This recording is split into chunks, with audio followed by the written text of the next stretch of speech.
নমস্কার, দেখছেন কলকাতা টিভি। আপনাদের সঙ্গে রয়েছে আমি অভিক। শুরু করছি সংবাদ সারাদিন। যোগ্য অযোগ্যদের পর ফের চাকরিহারাদের বিভাজন, আলাদা আলাদা সাংবাদিক বৈঠক, মতানৈক্য নাকি রাজনৈতিক মতাদর্শ, সেই নিয়েই প্রশ্ন উঠছে। আজ একই দিনে দুটি সাংবাদিক বৈঠক করা হয় চাকরিহারাদের তরফ থেকে। যোগ্য অযোগ্যদের পর ফের চাকরিহারাদের বিভাজন, আলাদা আলাদা সাংবাদিক বৈঠক নিয়েই এই প্রশ্ন উঠছে, যেখানে মতানৈক্য নাকি রাজনৈতিক মতাদর্শ। আমরা এই নিয়েই সরাসরি কথা বলবো। বিকাশ ভবন চত্বর থেকে এই মুহূর্তে আমাদের সঙ্গে রয়েছেন প্রতিনিধি শুভঙ্কর মণ্ডল। শুভঙ্কর, যে বিভাজন আমরা দেখতে পাচ্ছি, যে আজ একই দিনে চাকরিহারাদের তরফ থেকে দুটো সাংবাদিক বৈঠক করা হলো, প্রথমত কেন দুটো সাংবাদিক বৈঠকের প্রয়োজন উঠলো, এবং সেক্ষেত্রে প্রশ্ন উঠছে যে এই যে সাংবাদিক বৈঠক, সেটা কি মতানৈক্য নাকি রাজনৈতিক মতাদর্শের কারণে? দেখো, তোমায় জানিয়ে রাখি, আজ দুটো সাংবাদিক বৈঠক হয়েছে। ঠিকই, প্রথমে সুমন বিশ্বাস, যোগ্য চাকরিহারা, তিনি সাংবাদিক বৈঠক করেন এবং তার তরফ থেকে জানানো হয় যে তারা কিন্তু এই সাংবাদিক বৈঠক করছেন চাকরিহারাদের জন্য। এবং সেইখানে দাঁড়িয়ে গত কয়েকদিন আগে যে বিধানসভার বিরোধী দলনেতা বা রাজ্যের যে বিরোধী দলনেতা, তাকে যে আমন্ত্রণ জানানো হয়েছিল, সেটি নাকি সর্বসম্মতিক্রমে জানানো হয়েছিল এবং যোগ্য চাকরিহারাদের জন্য প্রয়োজনে তারা নবান্ন অভিযানও করবে। পাল্টা সেই সাংবাদিক বৈঠক যখন চলে, আমরা দেখতে পাই যে পাল্টা অন্য একটি দল বা আরেকটি অংশ তারা কিন্তু স্লোগানিং, শাউটিং করতে শুরু করেন। এবং সেইখানে দাঁড়িয়ে স্বাভাবিকভাবে পরবর্তীতে আমরা দেখেছি এই সাংবাদিক বৈঠক, সুমন বিশ্বাস যে সাংবাদিক বৈঠক করছিলেন, সেখান থেকে কিন্তু তিনি বলেন যে এই সাংবাদিক বৈঠক চলাকালীন এইভাবে স্লোগান, শাউটিং করা একেবারেই উচিত হয়নি। এখানে কিন্তু সবাই তারা এক, মেহবুব মণ্ডল, চিন্ময় মণ্ডল, এই যে সুমন বিশ্বাস, তারা প্রত্যেকে এক। তারা এই দাবি করলেও বিভাজন যে বলা যেতে পারে একেবারে স্পষ্ট বা ফাটল যে চওড়া, সেটা কিন্তু একেবারে আজকে আরও স্পষ্ট হয়েছে। কিন্তু এটি নতুন নয়, তোমায় জানিয়ে রাখি অভিক, এর আগে যখন 7 তারিখ থেকে তারা এসএসসি অফিসের সামনে বসেছিল, তখনও কিন্তু আমরা দেখেছিলাম যে শিক্ষামন্ত্রীর সঙ্গে বৈঠকে এই যে যোগ্য যারা রয়েছে, শিক্ষক শিক্ষিকা অধিকার মঞ্চের, তারা শিক্ষামন্ত্রীর সঙ্গে বৈঠক করলেও সুমন বিশ্বাস সহ আরও বেশ কয়েকজন তারা কিন্তু সেখানেই, অর্থাৎ এসএসসি অফিসের সামনেই অনশন অবস্থানে বসে থাকেন। এবং পরবর্তীতে সংগ্রামী যৌথ মঞ্চের তরফ থেকে তাদের সে অনশন ভাঙানো হয়, সেখানেও কিন্তু বিভাজন স্পষ্ট হয়েছিল। আজও দেখা গেল সাংবাদিক বৈঠক যখন চলছে সুমন বিশ্বাসের, সেই সময় স্লোগান, শাউটিং। পরবর্তীতে মেহবুব মণ্ডল তিনি সাংবাদিক বৈঠক করেন এবং সেইখানে দাঁড়িয়ে তিনি জানান যে যে ধরনের সিদ্ধান্তগুলো গ্রহণ করা হচ্ছে, সেটি কিন্তু একেবারেই দেখা গিয়েছে যে তারা নিজেরা আলোচনা করছেন। বাইরে থেকে যদি কেউ আলাদা করে সাংবাদিক বৈঠক করেন বা কাউকে যদি আমন্ত্রণ জানানো হয়, সেটাই কিন্তু তাদের নিজস্ব বিষয় হয়ে দাঁড়াচ্ছে এবং তাদেরকে বহিরাগত বলে আখ্যা দিয়েছে মেহবুব মণ্ডল, এই সুমন বিশ্বাস ও অন্যান্য যারা সাংবাদিক বৈঠক করেছেন। এবং সেইখানে দাঁড়িয়ে আমি প্রশ্ন করেছিলাম, তাহলে কি বিধানসভার বিরোধী দলনেতা বা রাজ্যের যিনি বিরোধী দলনেতা, তাকে যে আমন্ত্রণ জানানো হলো, সেটা কি সর্বসম্মতিক্রমে? তখন কিন্তু মেহবুব স্পষ্ট করে দিয়েছে, না, একেবারেই নয়, কোনো রাজনৈতিক নেতৃত্বকে এখানে আমন্ত্রণ জানানো হয়নি। একেবারে স্পষ্ট, কোড আনকোড সেখানে মেহবুব মণ্ডল জানিয়েছে কাউকেই এখানে আমন্ত্রণ জানানো হয়নি। কে বা কারা নিজেদের ইচ্ছা এটি করেছে। এবং সেইখানে দাঁড়িয়ে স্বাভাবিকভাবেই কিন্তু তিনি জানিয়েছেন যে রাজনৈতিক ব্যক্তিত্বরা এসে নিজেদের ফায়দা লুটবে, এটা একেবারে এখানে কাম্য নয়। সেদিন অনেকেই এসেছিল, শুধুমাত্র যে শুভেন্দু অধিকারী এমন নয়, তার আগে শতরূপ ঘোষও এসে মঞ্চে বক্তৃতা করেছেন, তাকেও ডাকা হয়নি বলে মেহবুব মণ্ডল স্পষ্ট করে দিয়েছেন।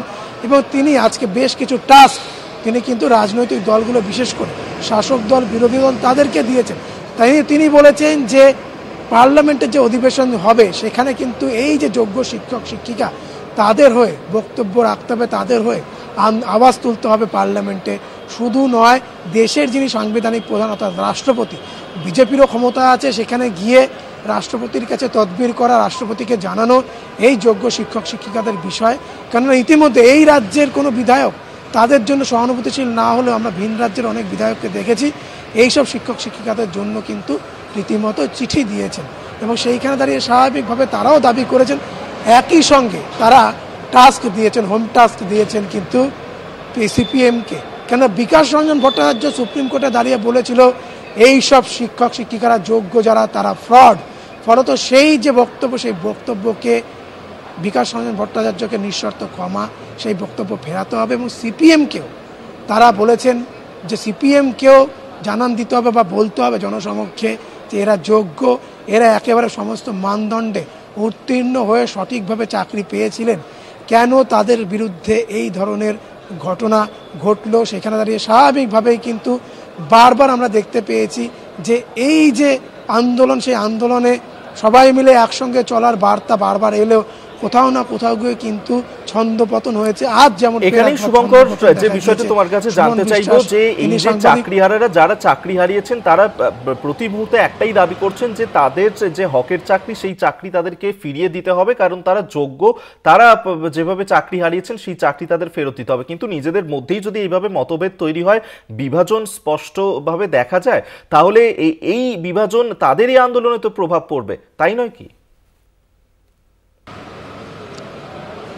একেবারে তাদেরকে আমরা প্রশ্ন করেছিলাম, কিন্তু তারা এইটি মানতে নারাজ যে বিভাজন তৈরি হয়েছে।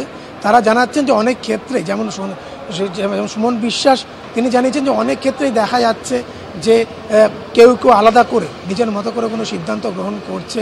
আমরা গতদিন আমরা দেখেছিলাম যখন শুভেন্দু অধিকারী তিনি এসেছিলেন, সেখানে কিন্তু স্টেজের নিচে তাকে বেশ কিছুক্ষণ সময় অতিবাহিত করতে হয়, অপেক্ষা করতে হয়, কারণ অনেক বক্তা ছিলেন, তারা বক্তব্য রেখেছেন, তারপরে শুভেন্দু অধিকারী উঠেছে এবং সেই মঞ্চেও কিন্তু আমরা দেখেছিলাম ফাটল স্পষ্ট, কেননা সেখানে কখনো মাইক কেড়ে নেওয়া হাত থেকে, কখনো একে অপরকে বিভিন্ন ধরনের মন্তব্য ছুড়ে দেওয়া, এমনকি মঞ্চের মধ্যেই আমরা দেখেছিলাম হুলস্থুল পড়ে যাওয়া।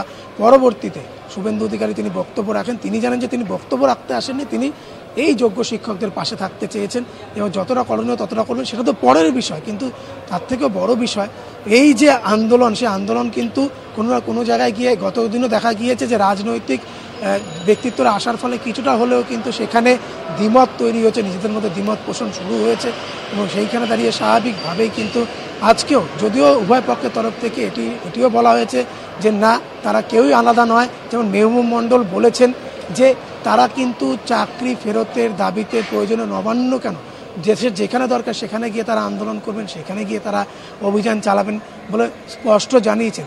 কিন্তু প্রত্যেকেরই কিন্তু একটাই বক্তব্য কোনো না কোনো জায়গায় গিয়ে, যে তারা কিন্তু, আমরা দেখতে পেলাম একটা বিষয়, একটা জায়গায় কিন্তু তারা উভয় পক্ষই এক, যে পুলিশের বিরুদ্ধে তারা কিন্তু কোনো অভিযোগ করেননি এখনো পর্যন্ত। পুলিশের তরফ থেকে তাদের বিরুদ্ধে অভিযোগ করা হলো, আমরা যেটি জানতে পেরেছি 5 জন না প্রায় 17 জনকে তলব করা হয়েছে। আগামীকাল মেহবুব মণ্ডল সহ আরও বেশ কয়েকজনকে ডাকা হয়েছে বিধাননগর উত্তর থানায়। তারা যাবেন কিনা সেই বিষয়টি তারা আজ রাতে যারা রয়েছেন আইনজীবী তাদের নিজস্ব তাদের সঙ্গে আলোচনা করে সিদ্ধান্ত গ্রহণ করবে। তবে বারবার এই ধরনের এত বড় আন্দোলন, আরজি করার আন্দোলনের ক্ষেত্রে দেখেছিলাম আমরা যে সম্মিলিত আন্দোলন চলেছিল, রাজনৈতিক রং তারা লাগতে দেয়নি। এক্ষেত্রে বারবার এই ধরনের হওয়াতে কিন্তু আন্দোলন কিছুটা হলেও দুর্বল হচ্ছে, বা এই যে দ্বিধা বিভক্ত হয়ে যাওয়া সেটা কিন্তু বারবার স্পষ্ট করছে, ফাটলকে আরো চওড়া করছে বলা যেতেই পারে নিঃসন্দেহে। অবশ্যই আমাদের নজর থাকবে এদিকে। আপাতত ধন্যবাদ জানাবো তোমাকে, এতক্ষণ সরাসরি বিকাশ ভবন চত্বর থেকে আমাদের সঙ্গে ছিলেন আমাদের প্রতিনিধি শুভঙ্কর মণ্ডল।